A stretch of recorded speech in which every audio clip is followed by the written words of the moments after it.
पहले बल्लेबाजी करते हुए कप्तान रजत पाटीदार और किंग विराट कोहली की ताबड़तोड़ बल्लेबाजी ने चेन्नई के गेंदबाजों को बुरी तरह धोया और दिखा दिए तारे। और फिर गेंदबाजी करते हुए विराट कोहली ने धोनी के अंदाज में की ऐसी जादुई कप्तानी की पलट डाला पूरा मैच, जिसे देखकर महेंद्र सिंह धोनी भी हो गए हैरान। जी हाँ, आपको इस वीडियो में दिखाने जा रहे हैं आज के सांस रोक देने वाले चेन्नई और बेंगलुरु रोमांचक महामुकाबले की पूरी हाईलाइट, तो अंत तक वीडियो जरूर देखिएगा। लेकिन इससे पहले अगर आपको भी चेन्नई और बेंगलुरु के बीच खेला गया आईपीएल का 8वां मुकाबला पसंद आया हो तो इस वीडियो को दिल से एक लाइक जरूर करें। नमस्कार दोस्तों, आईपीएल 2025 का 8वां और अब तक का सबसे रोमांचक सांसों को रोक देने वाला महामुकाबला आज आईपीएल इतिहास की दो बड़ी टीमें चेन्नई सुपर किंग्स और रॉयल चैलेंजर्स बेंगलुरु के बीच एमए चिदम्बरम स्टेडियम चेन्नई में खेला गया। ऐसे में मुकाबले की शुरुआत हुई चेन्नई के टॉस जीतने को लेकर। जी हां, आज के इस रोंगटे खड़े कर देने वाले महामुकाबले में कप्तान ऋतुराज गायकवाड़ ने टॉस जीता और पहले गेंदबाजी करने का फैसला किया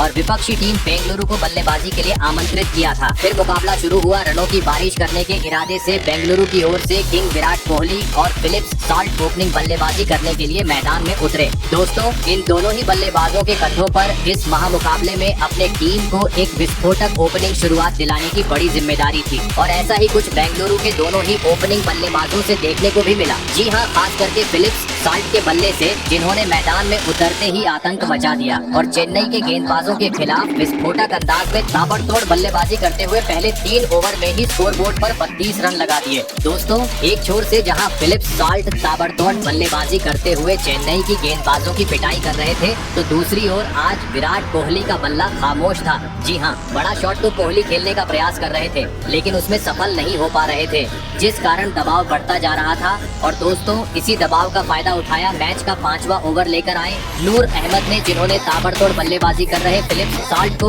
विकेट कीपर धोनी के हाथों स्टंप आउट करवाते हुए बेंगलुरु को पहला झटका दे दिया। आपको बता दें, फिलिप्स साल्ट 32 रन की पारी खेल आउट हुए। ऐसे में जल्दी ही पहला झटका लग जाने के बाद अब 3 नंबर पर बल्लेबाजी करने मैदान में उतरे देवदत्त पडिक्कल और आते ही एक आसमानी छक्का जड़ते हुए 4 ओवर का खेल खत्म होने तक टीम को 56 रनों तक पहुंचा दिया। दोस्तों, पहले बल्लेबाजी करते हुए बेंगलुरु को एक बेहतरीन शुरुआत मिल चुकी थी, लेकिन अब मैदान में मौजूद किंग विराट कोहली और देवदत्त पडिक्कल के कंधों पर जिम्मेदारी थी कि पावर प्ले के बाद भी अपनी यही बल्लेबाजी जारी रखें और ताबड़तोड़ अंदाज में टीम का स्कोर आगे बढ़ाएं। और ऐसी ही कुछ झलकियां दोस्तों पावर प्ले के बाद अगले ही ओवर में देखने को मिली, जहां पर स्ट्राइक पर खड़े बल्लेबाज देवदत्त पडिक्कल ने आतंक मचा दिया और गेंदबाजी करने आए रविंद्र जडेजा के खिलाफ 2 लगातार चौके और एक गगनचुंबी छक्का जड़ दिया। लेकिन दोस्तों, इतनी बेहतरीन शुरुआत मिलने के बावजूद वह अपने पारी को ज्यादा वक्त तक आगे नहीं बढ़ा पाए और अगले ही ओवर में रविचंद्रन अश्विन के खिलाफ बड़ा शॉट खेलने के चक्कर में कप्तान ऋतुराज के हाथों कैच आउट होते हुए अपना कीमती विकेट गवा बैठे। आपको बता दें, देवदत्त पडिक्कल 14 गेंद में 27 रन की पारी खेल आउट हुए।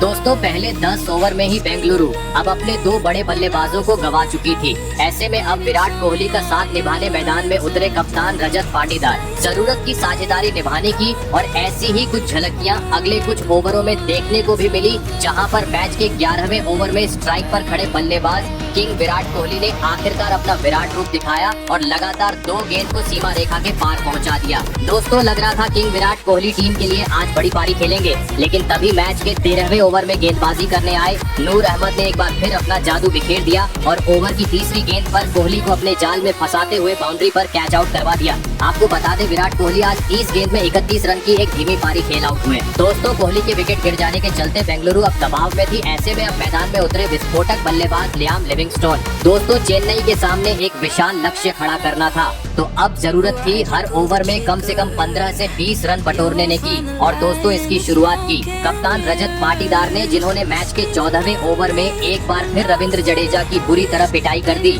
और इस ओवर में ताबड़तोड़ बल्लेबाजी करते हुए 15 रन बटोर डाले। लेकिन जरूरत थी दूसरी छोर से अन्य बल्लेबाज भी उनका साथ निभाए, परंतु दोस्तों, दूसरी छोर पर खड़े लियाम लिविंगस्टोन रजत पाटीदार का साथ निभाने में पूरी तरह असफल रहे और मैच के 16वें ओवर में एक छक्का लगाने के बाद दूसरी ही गेंद पर सीधा क्लीन बोल्ड होते हुए पवेलियन का रास्ता नाप लिए। आपको बता दें लियाम लिविंगस्टोन टीम के लिए आज मात्र 10 ही रन की पारी खेल पाए। ऐसे में दोस्तों अब अंतिम 4 ओवर का खेल बाकी था। कप्तान पाटीदार का साथ देने मैदान में आए जितेश शर्मा और आते ही एक गगनचुंबी छक्के के साथ उन्होंने अपना खाता खोला। वहीं अगले ओवर में एक बार फिर कप्तान रजत पाटीदार ने अपना असली रंग दिखाया और चेन्नई के गेंदबाजों के खिलाफ अपने धमाकेदार बल्लेबाजी के दम पर शानदार 50 जड़ दिया। दोस्तों रजत पाटीदार की बल्लेबाजी आज इतनी खूबसूरत हो रही थी कि पवेलियन में बैठे किंग विराट कोहली भी खड़े होकर उनकी तारीफ करते हुए नजर आ रहे थे। लेकिन तभी बेंगलुरु को और एक बड़े झटके का सामना करना पड़ा और इस बार चेन्नई के गेंदबाजों का शिकार बने जितेश शर्मा। आपको बता दें जितेश शर्मा 12 रन बनाकर आउट हुए। ऐसे में अब बड़े लक्ष्य की ओर ले जाने की पूरी जिम्मेदारी कप्तान पाटीदार के कंधों पर थी। लेकिन दोस्तों मैच का 19वां ओवर लेकर आए मथीशा पथिराना ने बेंगलुरु की बल्लेबाजी की कमर तोड़ दी और पहले ही गेंद पर रजत पाटीदार का कीमती विकेट झटक लिया। आपको बता दें रजत पाटीदार 51 रन की एक बहुमूल्य पारी खेल आउट हुए। वहीं इसके बाद मैदान में उतरे कुणाल पांड्या भी जैसे आए वैसे ही इसी ओवर पवेलियन लौट गए, जिस कारण लगने लगा बेंगलुरु 200 रन के करीब भी पहुंचने में कामयाब नहीं हो पाएगी। लेकिन दोस्तों अंतिम ओवर में मैदान में उतरे टीम डेविड ने भूकाल मचा डाला और गेंदबाजी करने आए। सैम करन के खिलाफ लगातार 3 गेंद पर 3 गगनचुंबी छक्के झड़ते हुए बेंगलुरु का स्कोर 190 रन के पार पहुंचा दिया और यह महामुकाबला जीतने के लिए चेन्नई के सामने 197 रनों का विशाल लक्ष्य खड़ा कर दिया। ऐसे में दोस्तों इसके बाद बेंगलुरु से मिले 197 रनों के लक्ष्य का पीछा करने चेन्नई की ओर से रचित रविंद्र और राहुल त्रिपाठी बल्लेबाजी करने के लिए मैदान में उतरे। दोस्तों बेंगलुरु ने दिया हुआ लक्ष्य बड़ा था। ऐसे में दोनों ही बल्लेबाजों पर ताबड़तोड़ शुरुआत दिलाने की बड़ी जिम्मेदारी थी। लेकिन दोस्तों बेंगलुरु के खिलाफ लक्ष्य का पीछा करते हुए चेन्नई की शुरुआत काफी खराब रही। जी हां, और दूसरा ओवर लेकर आए तूफानी गेंदबाज जोश हेजलवुड ने दूसरी ही गेंद पर ओपनिंग बल्लेबाज राहुल त्रिपाठी को फिलिप्स सॉल्ट के हाथों कैच आउट करवाते हुए चेन्नई को पहला झटका दे दिया। आपको बता दें राहुल त्रिपाठी आज मात्र 5 ही रन बना सके। ऐसे में जल्दी ही बड़ा झटका लग जाने के बाद अब मैदान में उतरे चेन्नई के कप्तान ऋतुराज गायकवाड़। लेकिन दोस्तों जोश हेजलवुड की तूफानी गेंदबाजी के सामने कप्तान ऋतुराज गायकवाड़ आज ज्यादा वक्त तक क्रीज पर नहीं टिक पाए और आते ही गेंद को सीमा रेखा के पार पहुंचाने के चक्कर में कैच आउट होते हुए अपना कीमती विकेट दबा बैठे। आपको बता दें ऋतुराज गायकवाड़ आज अपना खाता भी नहीं खोल सके। दोस्तों एक ही ओवर में 2 बड़े झटके लगने के चलते चेन्नई का स्टेडियम पूरी तरीके से अब शांत हो चुका था। ऐसे में अब मैदान में उतरे दीपक हुड्डा। दोस्तों आज बेंगलुरु की घातक गेंदबाजी का सामना चेन्नई के बल्लेबाजों को करना पड़ रहा था। जी हाँ, क्योंकि गेंदबाजी इतनी घातक हो रही थी कि पावर प्ले होने के बावजूद दोनों ही बल्लेबाजों को बड़ा शॉट तो छोड़ो इक्का दुक्का रन बटोरने में भी काफी ज्यादा कठिनाई का सामना करना पड़ रहा था। इस कारण दबाव बढ़ता गया और इसी दबाव का फायदा उठाया मैच का 5वां ओवर लेकर आई भुवनेश्वर कुमार ने, जिन्होंने ओवर की चौथी गेंद पर दीपक हुड्डा को विकेट कीपर जितेश शर्मा के हाथों कैच आउट करवाते हुए चेन्नई को और एक बड़ा झटका दे दिया। आपको बता दें दीपक हुड्डा 4 रन बनाकर पवेलियन चलते बने। दोस्तों पहले 6 ओवर में ही 3 बड़े बल्लेबाजों को गंवाने के चलते आज पावर प्ले में चेन्नई मात्र 30 ही रन स्कोर बोर्ड पर लगाने में सफल हो पाई थी। ऐसे में यहाँ से बेंगलुरु ने दिए हुए लक्ष्य के करीब पहुँचना था, तो अब मैदान में मौजूद रचित रविंद्र और नए बल्लेबाज सैम करन को अपनी जिम्मेदारी को समझते हुए तेज गति से विस्फोटक अंदाज में बल्लेबाजी करने की जरूरत थी। लेकिन दोस्तों पावर प्ले खत्म होने के बाद भी काफी धीमा खेल चेन्नई के बल्लेबाजों से मैदान में देखने को मिल रहा था। दोनों ही बल्लेबाज हर ओवर से 3 से 4 ही रन बटोर पा रहे थे, जिस कारण दबाव बढ़ते जा रहा था। और दोस्तों इसी दबाव का फायदा उठाया मैच का 9वां ओवर लेकर आए स्पिनर गेंदबाज लियाम लिविंगस्टोन ने, जिन्होंने ओवर की 5वीं गेंद पर स्ट्राइक पर खड़े बल्लेबाज सैम करन को कुणाल पांड्या के हाथों कैच आउट करवाते हुए चेन्नई की मुश्किलें और बढ़ा दी। आपको बता दें सैम करन 13 गेंद में 8 रन की पारी खेल आउट हुए। दोस्तों बेंगलुरु की गेंदबाजी चेन्नई पर पूरी तरीके से हावी हो चुकी थी। ऐसे में अब इम्पैक्ट प्लेयर के रूप में मैदान में उतरे शिवम दुबे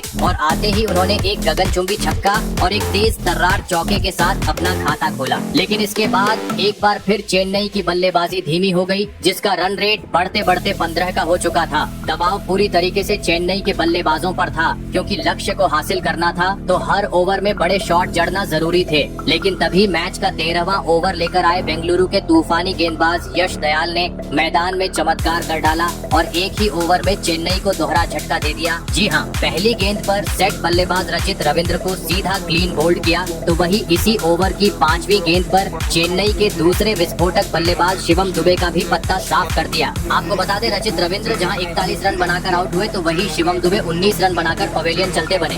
दोस्तों, यश दयाल ने चेन्नई को एक ही ओवर में दोहरा झटका देते हुए मुकाबले को पूरी तरीके से अब बेंगलुरु के हित में कर डाला था, क्योंकि अब 6 बड़े बल्लेबाज पवेलियन की राह देख चुके थे। ऐसे में अब चेन्नई की ओर से मैदान में उतरे सर रविंद्र जडेजा और रविचंद्रन अश्विन। लेकिन दोस्तों, चेन्नई की यह जोड़ी भी ज्यादा वक्त तक क्रीज पर नहीं टिक पाई और मैच के 16वें ओवर में लियाम लिविंगस्टोन ने रविचंद्रन अश्विन को बाउंड्री पर कैच आउट करवाते हुए चेन्नई को 7वां झटका भी दे दिया। ऐसे में दोस्तों, अब मैदान में आए अनहोनी को होनी कर देने वाले सबके चाहते महेंद्र सिंह धोनी, सबकी नजरें अब महेंद्र सिंह धोनी पर थी, क्योंकि अब मुकाबला अपने अंतिम चरण पर पहुंच चुका था। अंतिम 18 गेंद पर अब चेन्नई को जीत के लिए 90 रनों की जरूरत थी। मैदान में मौजूद थे महेंद्र सिंह धोनी और रविंद्र जडेजा, जहां पर इस ओवर में रविंद्र जडेजा ने एक आसमानी छक्का और एक करारा चौका जड़ा। ऐसे में 12 गेंद पर 76 रन चाहिए थे, जहां पर महेंद्र सिंह धोनी ने अपने विंटेज अंदाज में लगातार 2 गेंद पर 2 चौके जड़ दिए। लेकिन चौथी गेंद पर सर रविंद्र जडेजा अपना विकेट गंवा बैठे। वहीं अंतिम ओवर में महेंद्र सिंह धोनी ने 2 छक्के और 1 चौका भी जड़ा और प्रशंसकों का काफी मनोरंजन किया। लेकिन अंततः चेन्नई को बेंगलुरु के खिलाफ इस महामुकाबले में 50 रन की एक शर्मनाक हार का सामना करना पड़ा। तो दोस्तों, आपको कैसी लगी हमारी ये वीडियो, कमेंट करके जरूर बताइएगा। धन्यवाद।